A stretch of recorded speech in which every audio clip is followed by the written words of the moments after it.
नमस्कार दोस्तों, कैसे हो आप सब। आशा करती हूँ आप लोग ठीक होंगे। आज लेकर आए हैं आप सभी के लिए सुहाग गीत। सुनिएगा और बताइएगा कैसा लगा। बहुत ही प्यारा बेटी सुहाग गीत है, तो आप लोग दोस्तों ध्यान से सुनिएगा और आप लोगों को वीडियो को तभी आनंद मिलेगा जब आप फुल वॉच में देखेंगे वीडियो। फुल वॉच करके सुनना, बहुत ही आनंद आएगा। तो चलिए देर न करते हुए सुनाते हैं ये प्यारा सा सुहाग गीत। अरे सासू जी के नाउआ नाना दाजी के बारिया, नाना दाजी के बारिया। अरे हमारा सांदे साली है जाऊ रे लाला नवा। अरे हमारा सांदे साली है जाऊ रे लाला नवा। अरे सासू जी के नाउआ नाना दाजी के बारिया, नाना दाजी के बारिया। अरे हमारा सांदे साली है जाऊ रे लाला नवा। अरे हमारा सांदे साली है जाऊ रे लाला नवा। अरे इहाई सांदे सकाया सासू जी के आगवा। अरे सासू जी के आगवा। अरे सासुरु का दिया समझाई रे लाला नवा। अरे सासुरु का दिया समझाई रे लाला नवा। अरे इहाई सांदे सगाया सासू जी के आगवा। अरे सासू जी के आगवा। अरे सासुरु का दिया समझाई रे लाला नवा। अरे सासुरु का दिया समझाई रे लाला नवा। अरे आई सन गहनवा दुलाया मोरे सासुरु। अरे लाया मोरे सासुरु। अरे डोलावा चूहिला होई जाई रे लाला नवा। अरे डोलावा चूहिला होई जाई रे लाला नवा। अरे आई सई गहनवा तू लाया मोरे सासुरु। अरे लाया मोरे सासुरु। अरे डोलावा चूहिला होई जाई रे लाला नवा।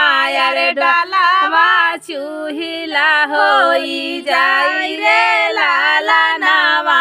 अरे सासू जी के नाउआ नाना दाजी के बारिया, नाना दाजी के बारिया।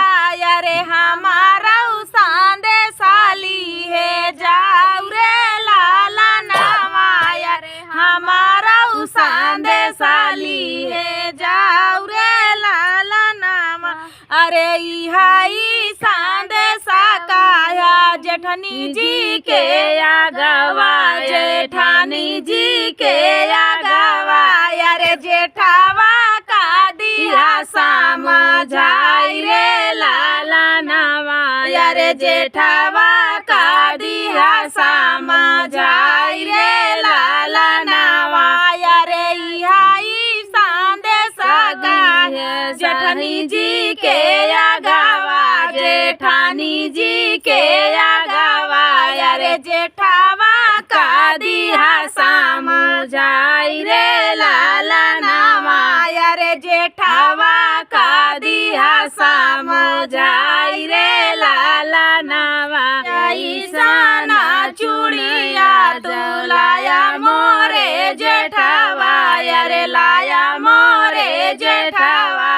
अरे माड़ावा जोरा होई जाई रे लाला नवा। अरे माड़ावा जोरा होई जाई रे लाला नवा।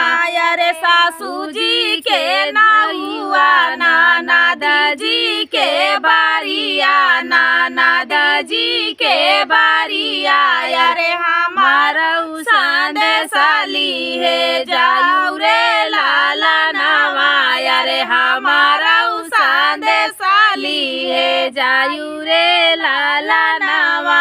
इहाई सांदे सकाया नंदी जी के आगवा। ना जी के अगवाया रे स्वामी का दिहा समझाई रे लाला नवाया रे स्वामी का दिहा समझाई रे लाला नवाया रे इहाई संदेश दिया देवरा के अगवाया रे देवरा के अगवाया रे स्वामी का दिहा समझाई रे लाला नवाया रे स्वामी का दिहा समझाई रे लाला नवाया रे आई सन से नूरावा तू लाया मोरे स्वामी अरे लाया मोरे स्वामी अरे मांगिया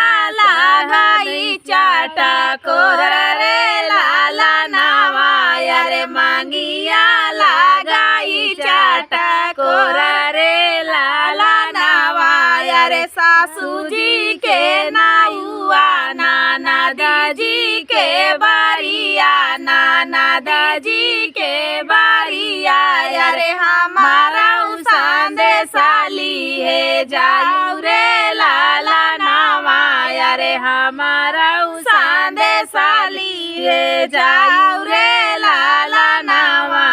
तो दोस्तों ये प्यारा सा चटाकेदार सुहाग गीत आप सभी को कैसा लगा कमेंट में बताना दोस्तों। मिलते हैं नेक्स्ट वीडियो में, तब तक के लिए नमस्कार। नमस्कार।